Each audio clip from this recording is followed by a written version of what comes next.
काफी सारे लोगों को लगता है कि दुनिया का सबसे मुश्किल काम है लोगों को ना कहना, मना करना। वैसे आप भी मना करने से डरते हैं क्योंकि आप दूसरों को निराश नहीं करना चाहते। आपको बड़ा अजीब सा लगता है कि पता नहीं आपके बारे में वो क्या सोचेंगे। अगर आपका जवाब हाँ है तो ये बहुत ही अफसोस की बात है, क्योंकि इसका मतलब ये है कि आप लोगों को खुश करने वालों में से हैं।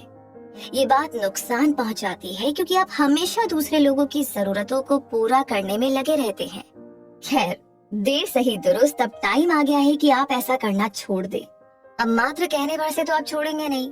इस चीज को समझना होगा कि इसको छोड़ने के पीछे आपको क्या मिलने वाला है। तो ये समरी आपको सिखाएगी कि दूसरों को ठेस पहुंचाए बिना भी आप कैसे ना कह सकते हैं। है ना कमाल की लाइन? किसी को हर्ट भी ना हो, आपने ना भी कह दिया। तो आइए हम इस आर्ट को आज सीखेंगे, इस ऑडियो बुक समरी। तो आइए जानते हैं इस समरी के बारे में जिसका नाम है the art of saying no, how to stand your ground, reclaim your time and energy and refuse to be taken for granted without feeling guilty, जिसे लिखा है डेमन ज़हायरिएट्स ने। और इस समरी की अगर बात की जाए तो इस आर्ट को सीखने के लिए सबसे पहले हमें समझना होगा लोगों को खुश करने की आदत के बारे में। यानी कि आप किसी को एक अच्छा इंसान कब मानते हैं? क्या कोई तभी अच्छा होता है जब वो हमेशा हेल्प करने के लिए तैयार रहता है? क्या अच्छे लोग हमेशा भरोसे के लायक होते हैं? क्या वो हमेशा दूसरे लोगों की जरूरतों को पूरा करने में लगे रहते हैं? एक अच्छा आदमी ये सब हो सकता है, लेकिन इन अच्छे लोगों के पीछे कुछ छिपा हुआ होता है। उनका सीक्रेट ये है कि वो लोगों को खुश करने वाले होते हैं। तो ऑथर डेमन भी ऐसे लोगों में शामिल थे जो लोगों को खुश करने में अपनी खुशी ढूंढते थे। जब भी कोई उनसे हेल्प मांगता था तो वो हमेशा हाँ कहते थे। डेमन हमेशा लोगों के लिए हाजिर रहते थे, जिससे लोग खुश होते। लेकिन आखिर में इसने डेमन को दुखी कर दिया था। जब भी डेमन दूसरों को हाँ कहते थे तो उसका मतलब था कि हर बार डेमन खुद को ना कह रहे थे। उनके पास खुद के लिए कोई टाइम ही नहीं बचता था। वो दूसरों पर अपना टाइम, एनर्जी और सारा पैसा लुटा रहे थे। एग्जाम्पल के लिए, जब वो कॉलेज में थे तब उनके पास एक पिकअप ट्रक था। डेमन एक मूवर के तौर पर काम करने लगे थे।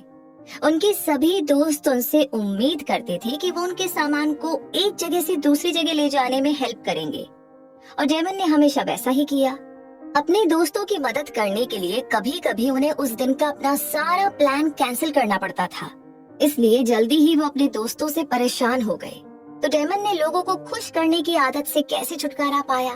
सबसे पहले डेमन बैठे और इस बारे में सोचा। उन्होंने सोचा कि अगर वो हमेशा दूसरों की जरूरतों को इम्पोर्टेंस देंगे तो वो अपनी जरूरतों को कब पूरा करेंगे। सच तो ये है कि आपकी जरूरतों को कोई और नहीं बल्कि आप ही को पूरा करना होता है। हमेशा दूसरों की जरूरतों का पहले ध्यान रखना आपके अंदर गुस्सा और अफसोस पैदा करता है। डेमन एक ऐसी हालत में पहुंच गए थे जहां वो हर उस शख्स से नफरत करने लगे थे जिनसे वो प्यार करते थे। उनका मेंटल स्टेट बिगड़ गया था, लेकिन उन्हें कुछ बातों का एहसास हुआ। वो अभी भी दूसरों की हेल्प कर सकते थे। उन्हें बस खुद के बारे में पहले सोचने की जरूरत थी। लोगों की खुशी चाहना कोई बुरी बात नहीं। आप खुद की खुशियों का ध्यान रखते हुए भी तो दूसरों के लिए मौजूद रह सकते हैं, है ना? बस आपको खुद के बारे में पहले सोचना चाहिए। जरा सोचिए, फ्लाइट में मौसम की खराबी की वजह से प्लेन में काफी हलचल हो तो ऑक्सीजन मास्क सामने आ गिरता है। ऐसे में अगर आप दूसरे पैसेंजर को पहले उनके मास्क लगाने में मदद करते हैं तो आपको ऑक्सीजन नहीं मिलने का रिस्क होता है। आपको हाइपोक्सिया हो जाएगा, यानी आपकी बॉडी में ऑक्सीजन की कमी हो जाएगी। तो पहले खुद ऑक्सीजन मास्क पहनना पड़ता है, तभी आप दूसरों की मदद कर पाएंगे। दूसरी बात, डेमन ने असर्टिव होना सीखा, यानी बिना झिझके, कॉन्फिडेंस और सख्ती से वो कहना जो वो कहना चाहते हैं। ये एक ऐसा हुनर है जिसमें सभी को महारत हासिल करनी चाहिए। इसका मतलब है कि आप पहले अपनी खुशियों और जरूरतों को हासिल करेंगे, भले ही लोग आपका साथ ना दे। एग्जाम्पल के लिए, आप और आपका दोस्त पॉलिटिक्स पर बातें कर रहे हैं। अब दोनों की सोच बिल्कुल ऑपोजिट है, फिर भी आप अपनी राय को बयान करते हैं, भले ही आप एक दूसरे को एक आंख न भा रहे हो। इसका मतलब ये नहीं है कि आप अपने दोस्त को आपकी राय मानने के लिए मजबूर कर रहे हैं। आप सिर्फ अपनी बात कह रहे हैं। ना कहने के लिए असर्टिव होना पड़ता है। तीसरा, डेमन ये समझ गए थे कि उनके लिए ना कहना इतना मुश्किल क्यों था। अब आपको लग रहा होगा कि लोगों को ना कहना तो आसान होता है, आखिर एक शब्द कहना कितना ही मुश्किल होगा। डेमन ने महसूस किया कि ना शब्द कहना मुश्किल नहीं था, मुश्किल था ना कहने के बाद खुद को दोषी महसूस करना, अफसोस होना।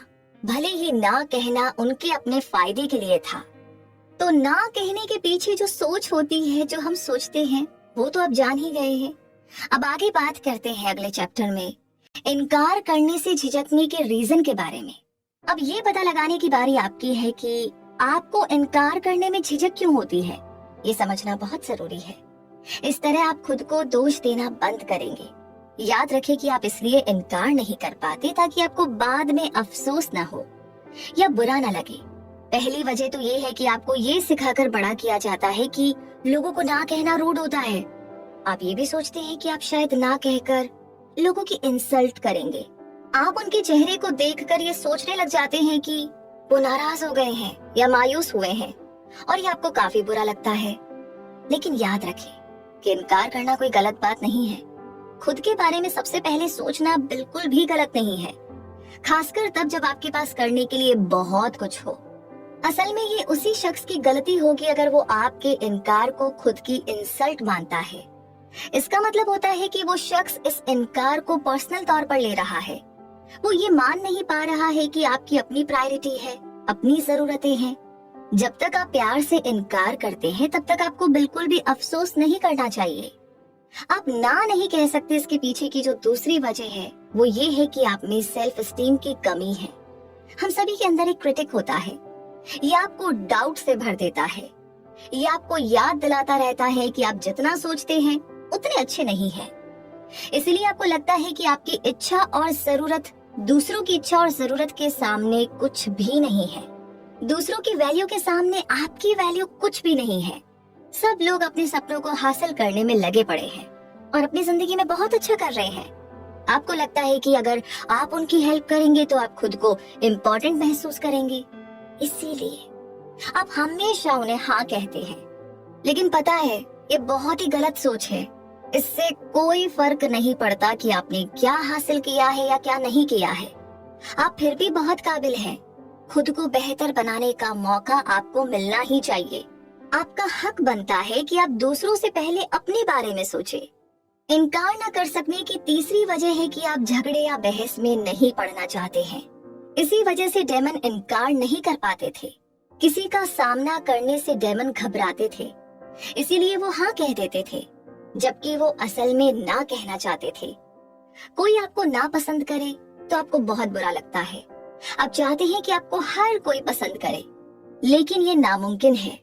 जब आप किसी की रिक्वेस्ट को ठुकरा देते हैं और वो शख्स निराश हो जाता है तो उसे रहने दीजिए। अगर आप हाँ कहते हैं भले ही आप असल में ना कहना चाहते हो, तो ऐसे में आप उस शख्स को ज्यादा इंपॉर्टेंस दे रहे हैं। इस तरह आप खुद की फीलिंग्स को अनदेखा कर रहे हैं और इससे आप खुद से नाराज हो सकते हैं। हमेशा हाँ कहने की आदत से छुटकारा पाना मुश्किल है, इसीलिए डेमन ने इससे छोटे छोटे स्टेप्स में छुटकारा पाया। शुरुआत में उन्होंने उन सिचुएशन में ना कहना शुरू कर दिया जहां उन्हें बहस का बिल्कुल डर नहीं था। एग्जाम्पल के लिए, वो एक स्टोर में बहुत सारे सेल्स पर्सन के पास से गुजरते और सब उन्हें कोई ना कोई प्रोडक्ट खरीदने के लिए कहते तो डेमन उन्हें मना कर देते। इसी तरह धीरे धीरे आप अपनी फैमिली, दोस्तों और साथ में काम करने वालों को भी इनकार करना सीख ही लेंगे। इनकार करना, मना करना किसी मसल का एक्सरसाइज करने जैसा ही है। आप जितना इसका यूज करेंगे ये उतना ही मजबूत होता चला जाएगा। तो इनकार करने का रीजन क्या है, उसकी वजह क्या है, ये तो हमने जान ही ली।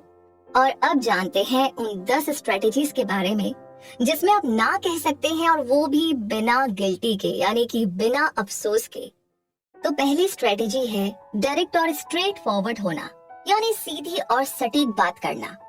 क्या आप ऐसे सिचुएशन में कभी रहे हैं जहां पर आपको बहुत सारे काम हैं, आपको एक रिपोर्ट खत्म करनी है और कल आपको एक प्रेजेंटेशन भी देनी है, उसके ऊपर से आपको अपने कलीग के साथ सीरियस डिस्कशन भी करना है, यानी आप फुल टेंशन में हैं और बहुत बिजी हैं। तभी दूसरा कलीग आपके डेस्क के पास आता है और पूछता है कि क्या आपके पास उसकी मदद करने का वक्त है। आप थोड़ा हिचकिचाते हैं। आप कहते हैं कि आप बहुत बिजी हैं और आपके पास टाइम हो पाएगा या नहीं आपको मालूम नहीं है। आपको ऐसा बिल्कुल भी नहीं कहना है। टाल मटोल जवाब और घुमाकर बात करने से लोग आप पर प्रेशर डालने की पूरी कोशिश कर सकते हैं। आपकी झिझक से लोगों को मौका मिलेगा कि वो आपको हाँ कहने के लिए जोर डाले। इसकी बजाय इनकार करते समय आपको क्लियर कहना चाहिए। इनकार को साफ साफ शब्दों में कहिए कि आपको अफसोस है क्योंकि आपके पास बिल्कुल भी वक्त नहीं है। एक सही बहाना भी तैयार रखें। हो सकता है कि अगला शख्स आपके बहाने पर यकीन न करे, लेकिन आपको डायरेक्ट होना है और ईमानदारी और इज्जत से इनकार करना है। अब आती है दूसरी स्ट्रेटेजी, जो है आपको टाइम नहीं मांगना है। ये पहली स्ट्रेटेजी की तरह ही है। कभी कभी आप ना कहने की हिम्मत बटोरना चाहते हैं। आप उस शख्स से कहते हैं कि आपको उसके रिक्वेस्ट के बारे में सोचने के लिए और ज्यादा वक्त चाहिए, भले ही आपका जवाब पहले से ना तैयार है। आप समय मांगकर सोचते हैं कि इससे आपको उस शख्स का सामना या फिर उससे बहस नहीं करनी पड़ेगी, लेकिन आपको ना कहने में बिल्कुल भी देरी नहीं करनी चाहिए। इसके पीछे 3 रीजन है। पहला रीजन है कि टाइम मांगने पर हेल्प मांगने वाले का हौसला बढ़ेगा। वो उम्मीद लगाएगा कि आप हाँ कहेंगे क्योंकि आप अपना टाइम ले रहे हैं। लेकिन जब आप आखिर में इनकार करेंगे तो वो चिढ़ सकता है, और वो पूरी तरह गलत भी नहीं है क्योंकि टाइम मांगकर आपने उसकी उम्मीद बांधी और उसका भी टाइम वेस्ट किया। दूसरा रीजन है कि आप टाल मटोल करेंगे तो उसे आप पर दबाव बनाने का पूरा मौका मिलेगा और आप हाँ कहने पर मजबूर हो जाएंगे। तीसरी वजह है कि आप अपनी और अगले शख्स यानी कि दोनों की प्रोडक्टिविटी को कम कर रहे हैं। आप ना कहने के बारे में सोचने में बेकार वक्त जाया करेंगे और वो शख्स भी आपके हाँ के इंतजार में अपना वक्त गंवाएगा। अगर आप फौरन मना कर देंगे तो वो आपका इंतजार करने की बजाय किसी और से हेल्प मांग सकेगा। तीसरी स्ट्रेटेजी है ना के बदले किसी दूसरे शब्द का इस्तेमाल करना। ज्यादातर लोग सेंसिटिव होते हैं। ठुकराए जाने पर उनमें से काफी लोग नेगेटिव रिएक्शन भी देते हैं। आपको बस नहीं कहने का ढंग बदलना होगा। एग्जाम्पल के लिए, आपके चाचा उन्हें एयरपोर्ट तक ले जाने के लिए कहते हैं। आमतौर पर ना कहना और वजह देना ही काफी होता, लेकिन आपके चाचा सेंसिटिव किस्म के इंसान हैं और वो इससे नाराज हो सकते हैं, तो आप दूसरे तरीके से इनकार कर सकते हैं।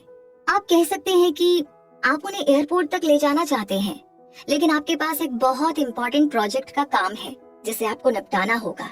आप ये भी कह सकते हैं कि आपको इसे खत्म करने के लिए डेडलाइन दी गई है और अगर ये टाइम से पूरा नहीं हुआ तो इससे काफी लोगों का भरोसा आप पर से उठ जाएगा। इस ढंग से इनकार करने पर सामने वाले को ये एहसास होता है कि आपकी पहले से ही कमिटमेंट की हुई है। ये उन्हें बताएगा कि आपके पास ऑलरेडी ऐसी जिम्मेदारी है जिसे आप छोड़ नहीं सकते। अब बात करते हैं चौथी स्ट्रेटेजी की, जो है बहाने देने की कोशिश छोड़ना। चौथी स्ट्रेटेजी तीसरी स्ट्रेटेजी के खिलाफ आपको लग सकती है, लेकिन याद रखिए कि तीसरी स्ट्रेटेजी सिर्फ उन्हीं लोगों पर लागू होती है जिन्हें बहाने से चुप नहीं कराया जा सकता। ऐसे लोगों को बहाने देना उल्टा पड़ सकता है। जैसे कि मान लीजिए कोई दोस्त आपसे उसके बच्चे की देखभाल करने के लिए कहती है। आप एक झूठा बहाना देते हैं कि आपको ऑफिस में देर तक रुकना पड़ सकता है, लेकिन आपकी दोस्त ने रात में किसी पार्टी में आपकी फोटो देख ली है, तो ये तो साफ है कि बहाने बनाने से आप खुद को दोषी महसूस कर सकते हैं। ये आपको ऐसा दिखाएगा जैसे आप भरोसे के लायक हैं ही नहीं। साथ ही बहाने से सामने वाला आपकी कमियां ढूंढ सकता है।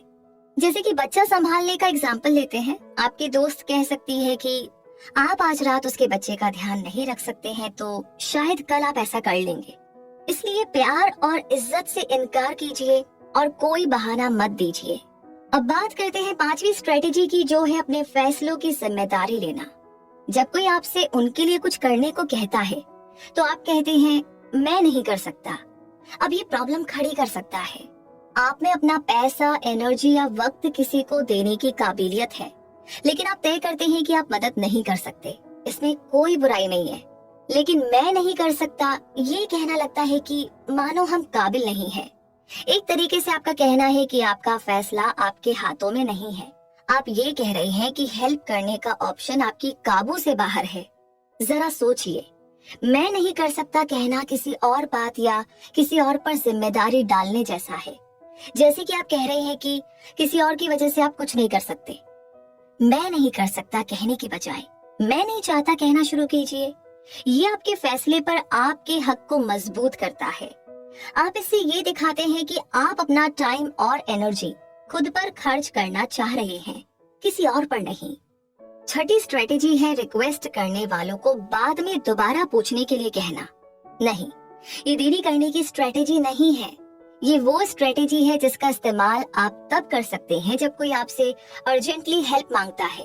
एग्जाम्पल के लिए, आपका कलीग जल्दबाजी में ऑफिस आता है और कहता है कि उसे एक इम्पोर्टेंट काम है और आपकी हेल्प की जरूरत है, लेकिन आप भी उस वक्त अपने काम को संभाल रहे हैं, तो आप उससे कहते हैं कि आप अभी उसकी हेल्प नहीं कर सकते। लेकिन अगर उसे शाम 4 बजे के बाद भी मदद की जरूरत है, तो तब आप उसकी मदद करने के लिए फ्री हो जाएंगे। लेकिन ये पक्का जरूर कर लीजिए कि आपका जो ऑफर है ना, वो वाकई में सही हो। आपके कलीग को शाम को भी मदद की जरूरत पड़ सकती है। ऐसा कहना ये बताता है कि आप भी मदद करना चाह रहे हैं। ये एक असरदार स्ट्रेटेजी है क्योंकि ये आपको पहली प्रायोरिटी देता है। वैसे याद रखें कि अगर वो फॉलो अप करते हैं और आपसे दोबारा पूछने आते हैं तो आप हाँ कहने के लिए मजबूर नहीं है। 7वीं स्ट्रेटेजी है अपनी अवेलेबिलिटी यानी कि मौजूदगी के बारे में झूठ बोलने से बचना। ये हम पहले ही बात कर चुके हैं कि झूठ बोलना कभी भी एक स्ट्रेटेजी तो नहीं होनी चाहिए। झूठ बोलना आसान है, नकली डॉक्टर का अपॉइंटमेंट लाना भी आसान है, लेकिन ये आपको आगे फ्यूचर में नुकसान दे सकता है। आप खुद के रीजंस को गलत ठहराने में लगे रहते हैं। आपको लगता है कि आप मदद करना नहीं चाहते, इसीलिए सिर्फ ना कहना काफी नहीं है। एग्जाम्पल के लिए, आपको हर टाइम दूसरों के लिए गाड़ी चलाना पसंद नहीं है, तो आप झूठ बोलना चाहते हैं, लेकिन ऐसा ना करें। इसकी बजाय पोलाइटली मना कीजिए और कहिए कि आप आराम करने का प्लान बना रहे हैं। कहिए कि हमेशा ड्राइवर बनना आपको पसंद नहीं है। वैसे ये सुनने या कहने में अच्छा नहीं लगता है, लेकिन ऐसा नहीं है। आप सिर्फ अपने दिल की बात बता रहे हैं। आप खुद के लिए मौजूद हैं, इसके लिए अफसोस करने की जरूरत नहीं है। अगर आप अपनी इच्छाओं और जरूरतों के बारे में नहीं सोचेंगे तो आखिर कौन सोचेगा। 8वीं स्ट्रेटेजी है एक ऑप्शन देना। मान लीजिए आप अपने दोस्त की हेल्प करना चाहते हैं, उसे अपना रिसर्च पेपर पूरा करना है, लेकिन आपके पास भी बहुत सारा काम है। आप अपनी जिम्मेदारियों को यूं ही नहीं छोड़ सकते, तो आप उसे ऐसे लोगों के बारे में सजेस्ट करते हैं जो उसकी हेल्प कर सकते हैं। हो सकता है कि आपका कोई और दोस्त हो जिसे भी रिसर्च पेपर लिखना है। मान लीजिए कि आपके उसी दोस्त ने आपसे पहले भी मदद मांगी थी। पिछले महीने उसने आपसे एक चैरिटी ऑर्गेनाइज करने में हेल्प करने के लिए कहा था, और इस महीने वो आपसे उसके रिसर्च पेपर में हेल्प करने के लिए कह रही है।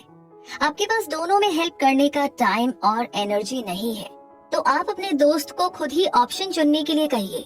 उससे पूछिए कि उसे किसमें ज्यादा हेल्प की जरूरत है, क्योंकि आप दोनों काम में तो हेल्प नहीं कर सकते। इससे उसे एहसास होगा कि आपकी भी अपनी प्रायोरिटीज हैं। जरूरी नहीं कि आपको ऐसा करना ही पड़े।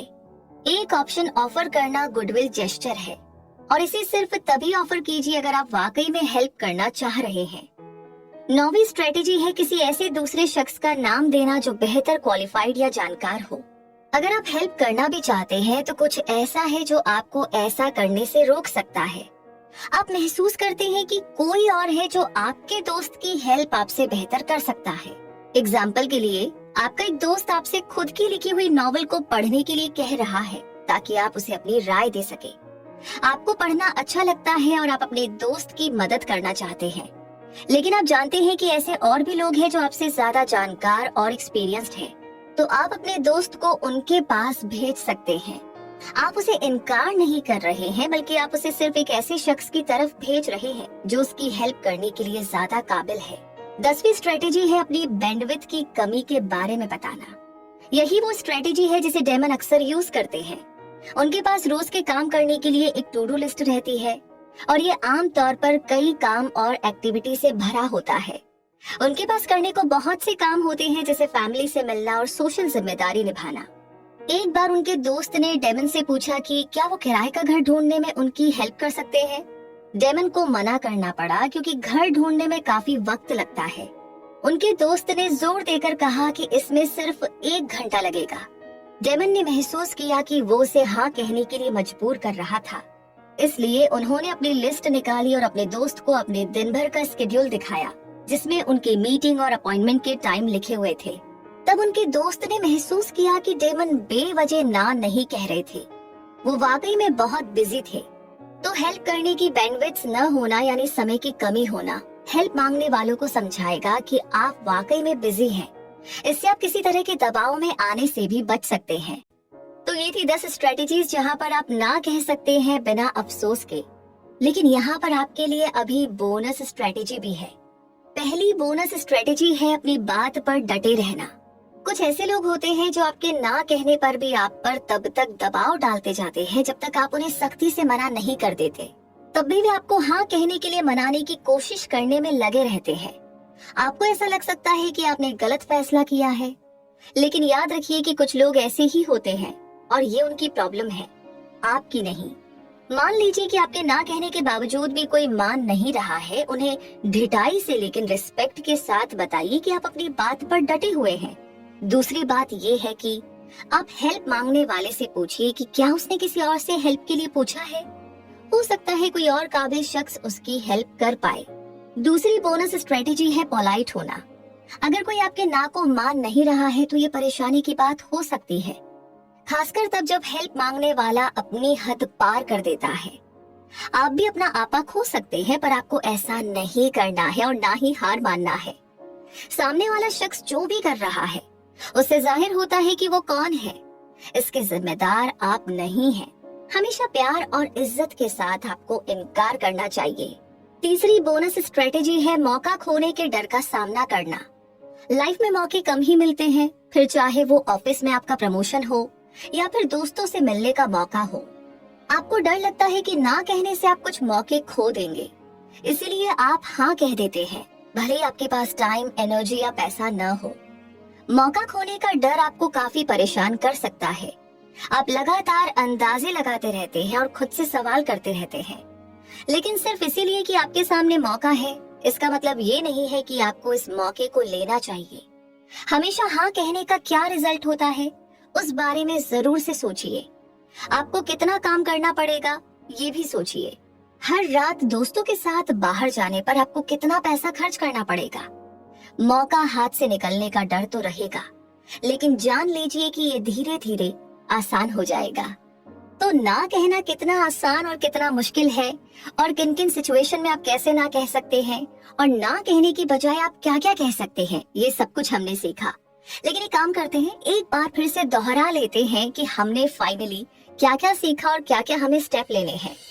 तो मुद्दा मामला ऐसा है कि सबसे पहले आपने सीखा कि आपको दूसरों को खुश करने की आदत को छोड़ना होगा। हमेशा लोगों को हाँ कहना आपकी अपनी इच्छाओं और जरूरतों को न मानने जैसा होता है। आप लोगों को ना नहीं कह सकते, इसीलिए आपको ज्यादा टाइम, एनर्जी और पैसा खर्च करना पड़ता है। दूसरी बात आपने सीखी कि साफ साफ लोगों को इनकार करना बेहतर होता है। इससे भी समझ जाएंगे कि आप खुद के बारे में पहले सोचना चाहते हैं। ये किसी को नीचा दिखाना नहीं है, न ही किसी की बेइज्जती करना है।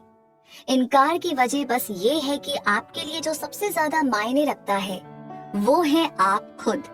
तीसरा, आपने इनकार न कर सकने के पीछे की वजहों के बारे में भी जाना। वजहों का पता लगाना जरूरी है। इस तरह आप ये पता लगा सकते हैं कि आपको इनकार करना मुश्किल क्यों लगता है। चौथा, आपने कई सारी स्ट्रेटेजीज के बारे में जाना जो आपको इनकार करने में हेल्प करेंगी। हमेशा साफ और सीधी बात कीजिए। बहस या तकरार से बचने के लिए कभी झूठ मत बोलिए। अगर सामने वाला शख्स नाराज हो जाए तब भी अपने फैसले पर डटे रहिए। अगर आप हेल्प करना चाहते हैं लेकिन नहीं कर सकते तो उसे कोई ऑप्शन दीजिए। आप जो भी कीजिए रिस्पेक्ट के साथ करना जरूरी है।